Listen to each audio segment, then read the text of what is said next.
O pastor Reinaldo Cerqueira, ele que é pastor da Igreja Adventista do Sétimo Dia, ele mostra na Bíblia 3 mensageiros de Deus que está preparando o caminho para o retorno de Jesus. Fica no vídeo até o final e o link da mensagem completa estará aqui nos comentários. Que Deus te abençoe.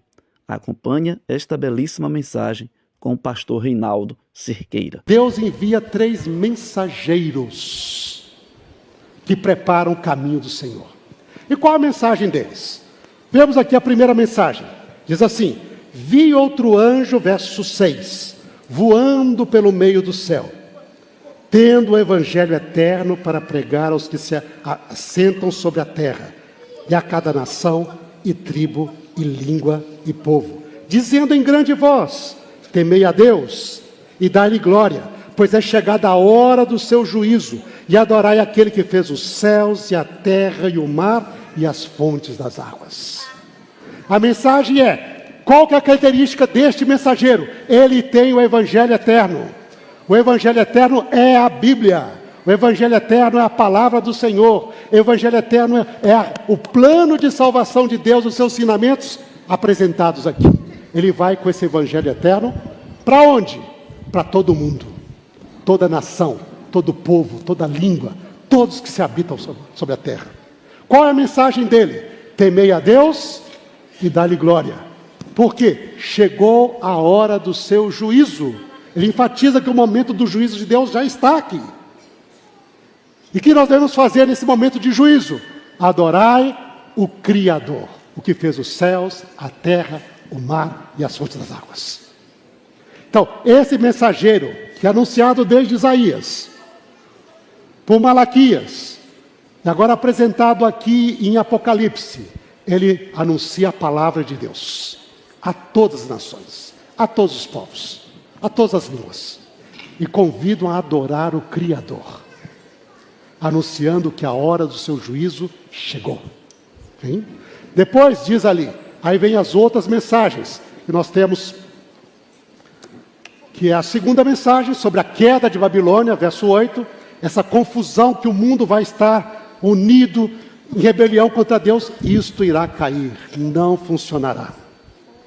E depois a terceira mensagem, não é? Opa. Terceira mensagem nos fala ali sobre a advertência àqueles que adoram a besta, os poderes que se colocam contra Deus, diz: não faça isso.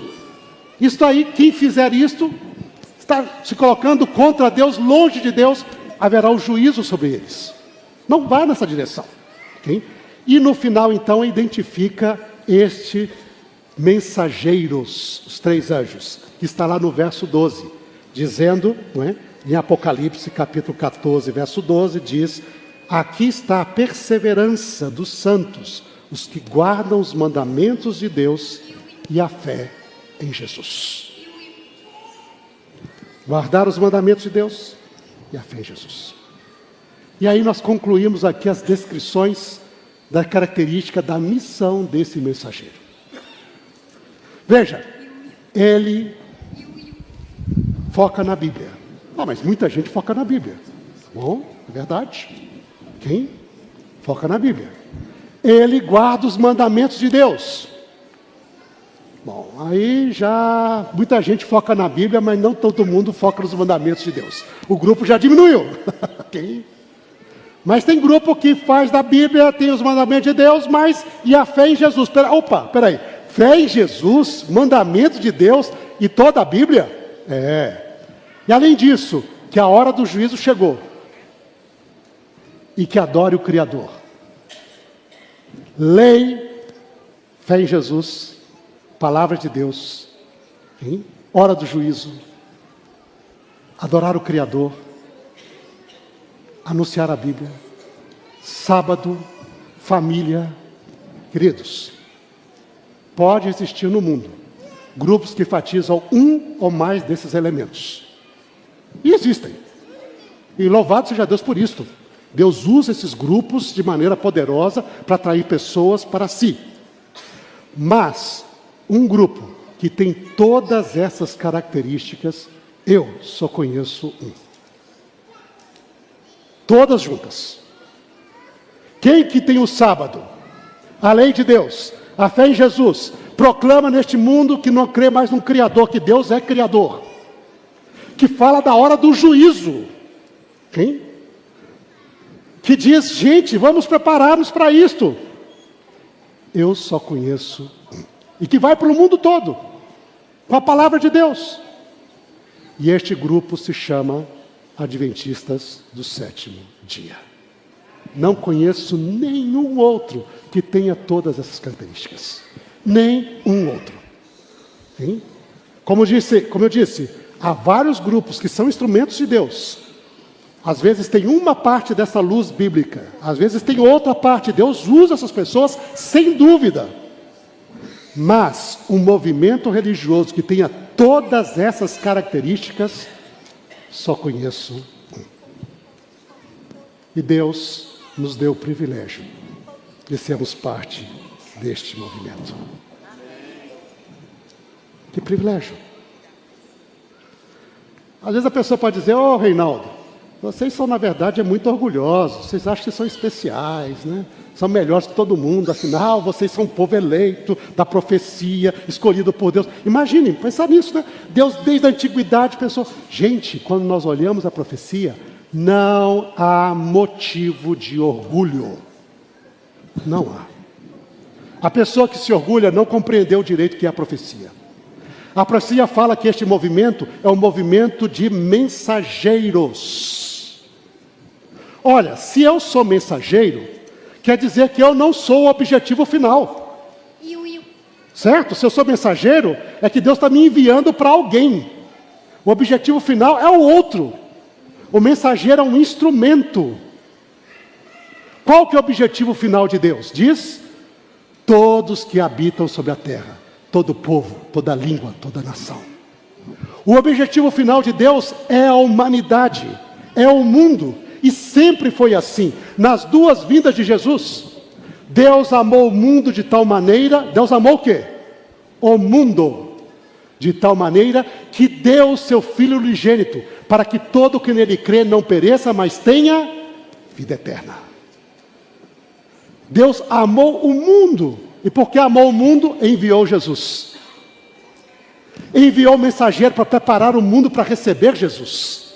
Por quê? Porque o amor de Deus era muito grande para o mundo. Não diz o texto, Deus amou os seus santos de tal maneira que mandou Jesus. Deus amou o mundo. Quando ele prepara um mensageiro à volta de Jesus, a segunda vinda de Jesus, qual que é o objetivo dele? O evangelho é para ser pregado a todos que habitam sobre a terra. Cada povo, cada língua, cada nação, cada grupo humano é o objeto do amor de Deus. Portanto, ser o mensageiro de Deus não é motivo de orgulho, eu sou melhor que os outros, não. Ser mensageiro de Deus que compreende a sua missão, diz, Deus tem um amor sobre o mundo, e Deus me envia para poder anunciar ao mundo a sua mensagem. Portanto, é um privilégio, com responsabilidades, mas não nos faz melhor que os outros, mas faz de nós um sinal do amor de Deus para todo mundo. Isto é ser adventista. Sinal do amor de Deus para toda a humanidade. Este é o objetivo nosso. É curioso ver, quando eu paro para pensar nisso, interessante, né? Nós aqui abordamos algumas profecias, pois me impressiona vários desses aspectos que tratamos aqui, e outros mais. Se nós vamos a Apocalipse, por exemplo, capítulo 10, se vamos a Apocalipse capítulo 10 e 11, a origem deste povo é descrita na profecia, desse mensageiro. Ali mostra todos os detalhes, interessantíssimo isto. Mostra que esse movimento estaria ligado com a profecia do livro de Daniel, o livrinho de Apocalipse 10. Está aqui o livro, vocês têm de conhecer este livro especial, livro de Daniel, a profecia de Daniel. Mostra que a experiência seria primeiro encantadora. É o movimento milerita, de onde nós saímos. Não existia igreja adventista ainda. Você estava com a igreja batista, metodista, todas as igrejas lá unidas, estudando a profecia de Daniel. E aquilo foi doce como um mel. A experiência do século XIX, desse movimento religioso, foi doce como mel. Eles se maravilharam. Uau, que extraordinário! Se prepararam para receber Jesus. Mas depois a experiência se tornou amarga como fel. A decepção. Uau, Jesus não veio. Nós anunciamos um dos grandes movimentos missionários, grandes movimentos religiosos da história foi o movimento milerita. Nós anunciamos na América, na Europa, em vários lugares. Decepção, amargo como fel. Mas aí vem a mensagem para o crente diz: vocês não terminaram. Vocês acham que a experiência de vocês era o fim? Não. Finalzinho do capítulo 10 diz, né? Nós vemos ali no finalzinho do capítulo 10, o verso de número 10, capítulo 10, verso de números 11. Diz assim, né? Disse-me ainda, é necessário que profetizes a respeito de muitos povos, nações, línguas e reis. A sua missão não acabou. Você tem de ir, avançar, profetizar, anunciar. E aqui você tem povos, nações, tribos e reis. É o chamado para a missão do capítulo 14. O Evangelho eterno para todos os povos, nações, línguas. Você tem uma missão para fazer ainda. A decepção não é o fim. Depois da decepção vem uma missão. E essa missão está ligada com o quê? Interessante, capítulo 11. Santuário celestial. Se vocês notarem, logo depois da decepção, diz, ele me deu uma cana para medir o santuário, e eu medi o santuário que está nos céus, e diz, e o final do capítulo diz, abriu-se o santuário de Deus, e viu a arca da aliança. A experiência do mensageiro estaria ligado com a profecia de Daniel, com grande alegria, com grande decepção, com missão, e com a descoberta da teologia do santuário celestial. Uau! É muito detalhado, eu fico extraordinário com isso. Eu acho assim, é maravilhoso. Os detalhes na profecia acerca deste movimento que Deus já conhecia e tinha planejado. Nossa, que maravilha! Hein? E saber que isto, Deus fez tudo por causa do seu grande amor para toda a humanidade. Aí, quando olhamos assim, talvez alguns podem pensar, eu pensei, quando eu me tornei adventista, eu pensei, puxa, mas esse povo deve ser perfeito, né? Tanta profecia acerca dele, tanto detalhes sobre a história dele, deve ser um povo perfeito. E aí eu vou descobrir na profecia que não. O povo não é perfeito, não. E isso está na profecia. Por quê? Porque este povo que vai fazer isto é a igreja de Laodiceia. Uau! Que é isso? Meu amigo, peraí. Eu pensava se foi anjo, se esse povo é chamado de anjo. Esse povo é chamado de Elias. Esse povo é chamado do mensageiro do Senhor, do restaurador de brechas, do preparador da estrada. Deve ser um povo perfeito, né? Por descobrir que não. Um povo cheio de problemas. Cheio de dificuldades. Cheio de desafios espirituais. Uau. Deus sabia até isto. Na profecia está também nossos problemas, nossas mazelas. Deus sabia até isto.